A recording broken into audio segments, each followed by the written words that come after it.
Donc bienvenue dans cette nouvelle vidéo. Donc cette vidéo va être un petit peu plus spéciale que celle que vous avez l'habitude de voir, parce qu'on n'a pas beaucoup d'images, mais par contre on va vous expliquer un petit peu tout ce qu'on a vu sur l'handicap au Maroc. Donc les expériences de Didine, mais pas que, les personnes qu'on a rencontrées et qu'on voit au jour le jour dans les rues. Voilà.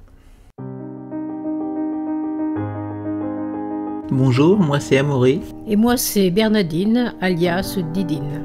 On est une famille qui voyage en camping-car à travers le monde depuis 2016.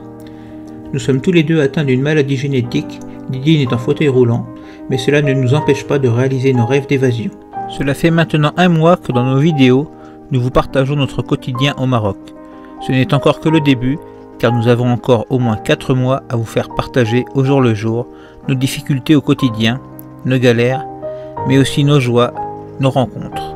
Vous permettre à travers nos yeux de découvrir de nouvelles cultures pour essayer de vous donner l'envie de voyager et de vous décider à sauter le pas. Pensez à vous abonner pour ne rien manquer de nos aventures.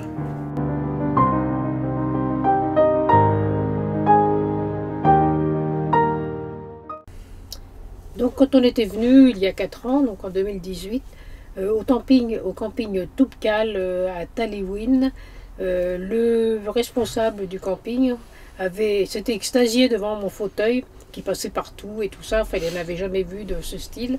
Et puis on en est venu à discuter de sa voisine, qui est une femme qui est handicapée, et elle marche avec des béquilles, et puis bon, elle a juste un espèce de fauteuil en bois qui n'est vraiment pas du tout pratique, et surtout que les rues par là ne sont pas du tout goudronnées, donc elle ne sort pratiquement pas de chez elle.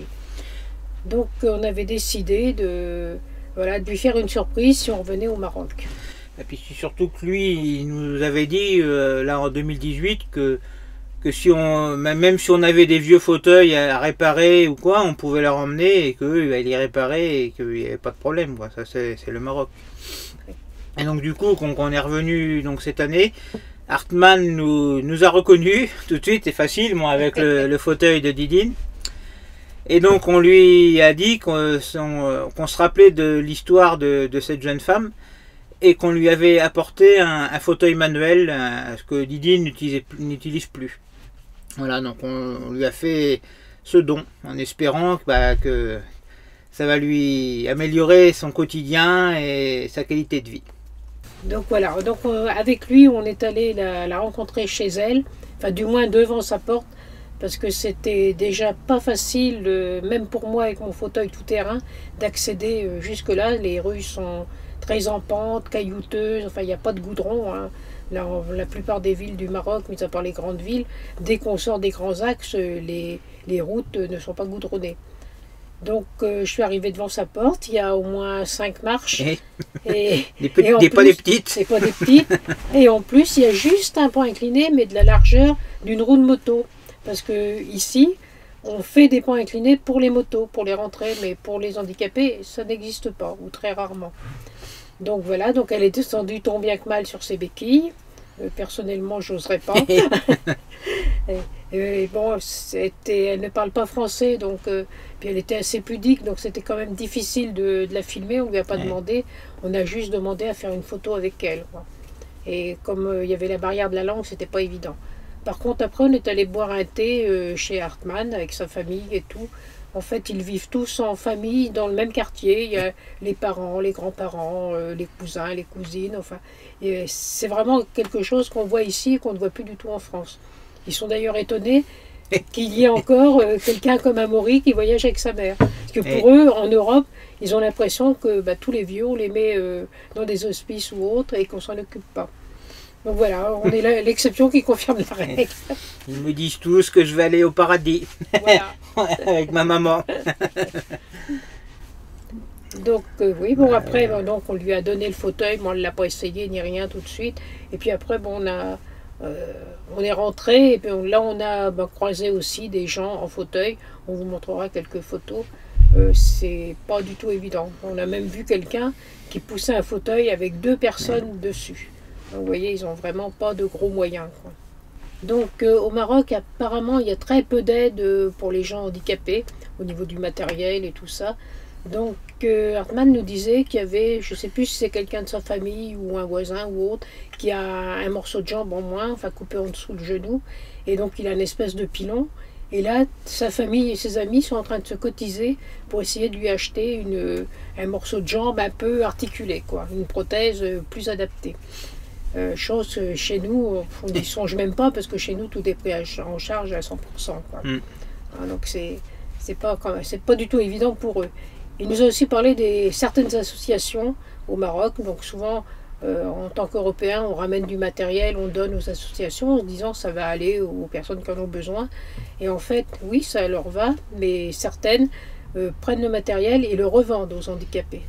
Donc en fait on est content d'avoir donné directement à une personne qui en a réellement besoin.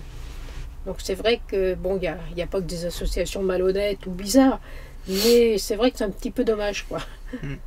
Voilà, parce qu'ils n'ont vraiment pas les moyens quoi, de s'acheter du matériel comme ça. Quand on leur dit le prix des fauteuils en France, ils n'en reviennent pas. Quoi. Oui. C'est déjà cher en France. Hein. Oui, Quand voilà. on voit le fauteuil de Didine, c'est presque le prix d'une voiture. Hein. Ah ben, ils nous disent que c'est le prix d'une belle maison au Maroc. Donc, voyons, on voit la proportion. C'est énorme. Quoi. Et puis bon, il n'y a rien qui est adapté. Hein. Il y a des fauteuils, ils font pas des fauteuils, des trottoirs qui doivent bien faire 30 à 40 cm de haut, donc infranchissables. Il y a des passages cloutés, mais en face, il n'y a pas de bateau. Donc on est obligé de rouler sur la route. Ce qui, dans les villes, vu comment ils roulent et tout, c'est plutôt dangereux. Hein. Ils ont l'habitude. Ouais, moi, j'aime pas trop circuler dans les villes. Je sais pas, vous avez déjà dû voir dans nos vidéos, tous les piétons marchent dans les rues, ils sont pas sur les trottoirs. Donc les fauteuils, c'est pareil. Les fauteuils, c'est pareil. Les vélos, les fauteuils, les motos, les ânes, tout. Enfin, il y a de tout. Quoi. Donc voilà, si on a pu aider un petit peu quelqu'un à améliorer un petit peu sa vie. Mais alors j'aurais aussi parlé de la fameuse rampe là. Une seule rampe de 20 cm de large pour la moto, c'est sympa pour la moto, mais il suffirait d'en faire une autre à côté qui permette de faire descendre le fauteuil, quoi, par exemple. C'est pas grand chose à faire, hein, mais ça ils y pensent pas. Pour eux, c'est pas évident.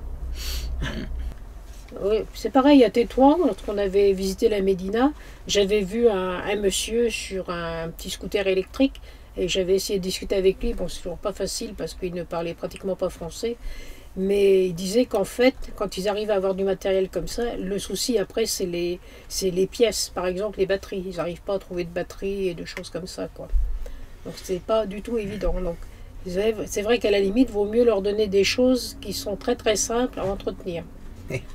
Donc voilà, on va essayer donc quand on reviendra, de ramener du matériel. Bon, j'avais déjà des pistes pour en avoir gratuitement, sous forme de dons. Et puis ensuite, de discuter avec les gens, demander à avoir des familles ou à des handicapés, enfin pour discuter avec eux. Et puis nous, évaluer leurs besoins et après, le cas échéant, leur revenir et leur donner du matériel. Mais on ne parle pas de dons au départ. On essaie déjà de voir avec eux s'ils ont réellement besoin de quelque chose ou pas, quoi. Donc voilà, donc bon, c'est tout. Des objectifs tout simples. Ok, donc vous êtes donc arrivé à la fin de cette vidéo. Petit clip. Petit clip. Si j'ai quand même un message, on aimerait dans une prochaine vidéo faire ce qu'on appelle une FAQ, donc une foire aux questions. Donc si vous avez des questions, n'hésitez pas à nous les poser en commentaire. Et ensuite, on fera une vidéo voilà, pour y répondre. Une FAQ sur le Maroc, oui, le voyage, oui. Pas un truc généraliste, ou le handicap, enfin ce que vous voulez. Ouais. Voilà. Voilà. Et allez, à bientôt. À bientôt.